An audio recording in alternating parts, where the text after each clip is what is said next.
इसके बारे में। जय हिंद। आप देख रहे हैं प्रचंड भारत न्यूज। 2027 में किसकी होगी सरकार उत्तर प्रदेश में? ये हमारे साथ जो लोग खड़े हैं इनसे हम जानने की कोशिश करते हैं कि ये लोग किसको जिताएंगे। और अभी बाबा जी की सरकार चल रही है, बीजेपी की सरकार। अब 2027 में कौन होगा सरकार में? क्या नाम है चाचा आपका? हमारा नाम बनवारी लाल है जी जी। कैसे होगी, क्या है 2027 का? 2027 में हाँ अब आप रेशियो निकाल लीजिए। हाँ 72 हाँ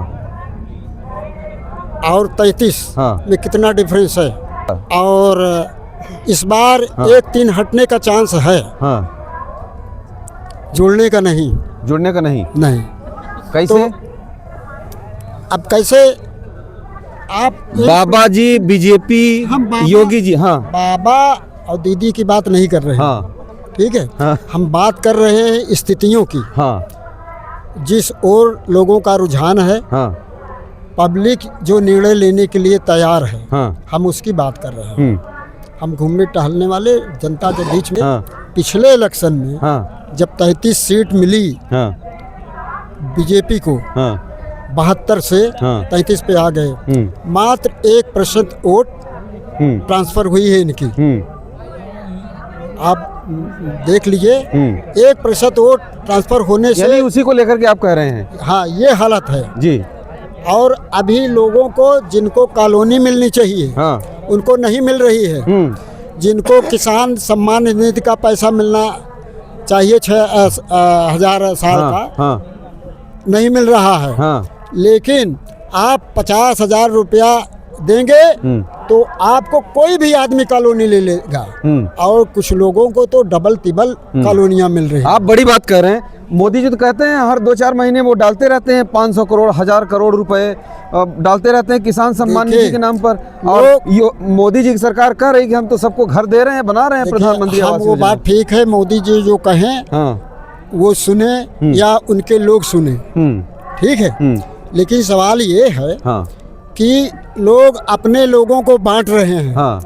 अंधा बांटे आप कह मलीदा। रहे हैं भाईबंदी हो रही है। एक मिनट। हाँ अंधा बांटे मलीदा हाँ और फिर आप ले, हाँ समझ रहे हैं। हाँ हाँ अंधा जब मलीदा बांटता है हाँ। तो नीचे अपना कटोरा रखता है, उसी में बार बार गिराता है। अच्छा। तो अब उसको चाहे 6 करोड़ कह दिया जाए, हाँ चाहे 5 करोड़ कर दिया जाए, लेकिन जब जरूरतमंद लोगों को और गरीब लोगों को हाँ। मिलेगा तो ये गिनती सही मानी जाएगी। और जो अपने लोगों में ही बांटा जाएगा तो ऐसा बहुत से लोगों ने किया और उसका परिणाम देखा। अब जो हो रहा है इसका भी परिणाम आने वाला है। ये लोगों को पेट पे लात मार रहे हैं। आरक्षण 10% इन्होंने लागू कर लिया अपने लिए, हाँ। ठीक है। 10% इनकी जनसंख्या है, 10% आरक्षण ये ले लिए तो सबको उसी अनुपात में जिसकी जो जनसंख्या है उस अनुपात में आरक्षण दे दिए। बैकवर्ड 45% के लगभग है, ठीक है। इनको 45% आरक्षण दे दिया जाए। जो SC ST की जनसंख्या है उसको दे दिया जाए। ये जो है 4 दिन में आरक्षण अपना लागू किए हैं। अब पता नहीं 28 साल बीजेपी के लोग मोदी जी को डरा धमा के किए हैं कि मना के किए हैं, कैसे किए हैं अब ये लोग जान सकते हैं। ये जब मोदी जी कभी हम लोगों के साथ होंगे तो ये बात सही सही मालूम हो जाएगी। 10% आरक्षण कैसे लागू हुआ। इसके पहले एक बार दक्षिण के किसी स्टेट वालों ने आरक्षण को बढ़ाने की बात कही थी तो सुप्रीम कोर्ट से फैसला आया था कि 49% से आरक्षण ज़्यादा नहीं किया जा सकता, सुप्रीम कोर्ट का था। अभी ये जो 10% लागू हो गया तो ये कैसे लागू हो गया भैया? अभी फिर तो आ गया फैसला कि SC OBC सारे लोग जो जनरल कैटेगरी वाली जो सीट रहती थी वो सबको मिलेगी। अभी आया थोड़े दिन हुआ। ये मिलेगी या नहीं मिलेगी इसकी क्या सवाल है। जैसा होता रहा है पहले वैसा क्यों नहीं हो रहा। इससे छेड़खानियां क्यों की जा रही हैं? क्यों आरक्षण को कम किया जा रहा है, उसमें काट छाट किया जा रहा है। 69,000 की भर्ती वाले लोग अभी धरना प्रदर्शन कर रहे हैं। केशव जी हाँ। बार बात कहते हैं कि आरक्षण खत्म नहीं होगा हाँ। और ऐसा नहीं होगा वैसा नहीं होगा। हाँ। जो आदमी हर 6 महीने पर ये बोले हाँ। कि ऑफिस का हमारा चपरासी नहीं सुनता, जो आदमी कहता है ऑफिस के चपरासी नहीं सुनता, कोई अधिकारी हमारा नहीं सुनता, और फिर उसकी दिल्ली में पेशी होती है, वहाँ जबरदस्त डांट पिलाई जाती है। फिर वो भीगी नाले के रखते हो आप, फिर वो भीगी बिल्ली की तरह बात करना शुरू कर देता है, या तो 1-2 महीने के लिए गायब, उसका कोई बयान नहीं आता। अच्छा। फिर उसके बाद थोड़ा से जब कभी मिलनी हो जाती है लोगों से तो बयान फिर आने लगते हैं। जी। तो ऐसे लोग किस आधार पर कहते हैं कि आरक्षण नहीं खत्म होगा या ये नहीं खत्म होगा, वो नहीं खत्म होता, कैसी जिम्मेदारी के साथ ये लोग कहते हैं। और जबकि भाई जब से हमारा वास्ता है राजनीति से या बीजेपी से या ऑन पार्टी, हम तो 12 साल से राजनीति कर रहे हैं। 12 साल से? 12 साल से। अब कितनी उम्र हो गई? हमारी उम्र तो इस बार लड़ेंगे चुनाव? लड़ सकते हैं। लड़ सकते हैं। क्या नाम भैया?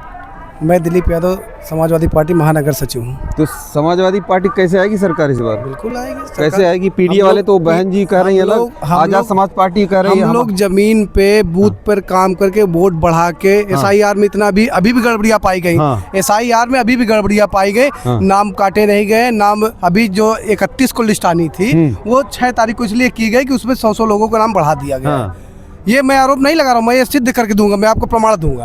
अभी SIR में जिनका फॉर्म नहीं भरा गया तो उनका नाम आ गया। कहाँ से आ गया? आपने SIR जब करवाया है, एक वोट कटवाया, लोगों ने जब भरा है, जो नहीं भरे उनका कैसे आ गया? जो मृत है, जिनको कहा गया उनका फिर से आ गया। आपने क्या करवाया? इसका मतलब कहीं ना कहीं ये बेईमानी पे उतारू है। SIR करवाने का एक बहाना था इनका, ये वोट काटना था इनको, दलित बैकवर्डों का वोट काटना था। सबसे मेन उद्देश्य ये था, इनका मेन उद्देश्य था दलित बैकवर्डों का वोट काटना। जो वोट पीडीए को कन्वर्ट हो गए थे पूरी तरह से 2024 में, जहाँ ये कह रहे थे 24 में अखिलेश यादव तो 5 सीट नहीं 2 सीट जीत पाएंगे, और ये 400 पार का नारा दिए थे मोदी जी की, हवा निकल गई। किस पे है? बैसाखी, 2 बैसाखी। आज भी अगर नीतीश और जो है नायडू हट जाए तो बैसाखी मोदी जी लगड़े हो जाए। मोदी जी के पास बहुमत नहीं है। जो लोग कहे में बहुत बड़ी बहुमत है मोदी जी के पास, मोदी जी का जादू नहीं है, पैसे, ED, CBI, हम लोग कितनी संस्थाओं से लड़ रहे हैं, हमारे कार्यकर्ता, हमारे नेता इतनी संस्थाओं से लड़ रहे हैं। किस तरह से समाजवादी पार्टी अपने आप को डेवलप कर रही है, ये बहुत बड़ी चीज है।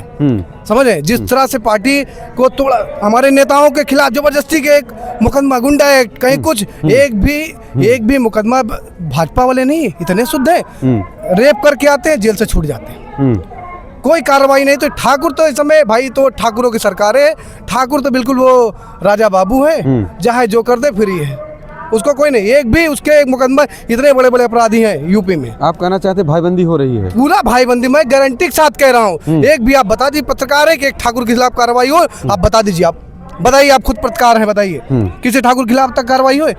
बताइए। धनंजय सिंह के खिलाफ कार्रवाई हुई? हाँ? या कोई और माफिया राजा भैया के साथ कार्रवाई हुई?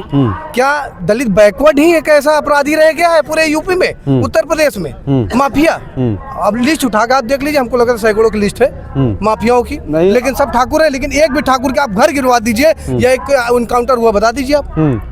लेकिन हाँ भी कोई मुस्लिम अगर किसी में आ जाए, मुस्लिम का नाम आ जाए तो उसको योगी जी सदन में रह के झूठ बोलते हैं।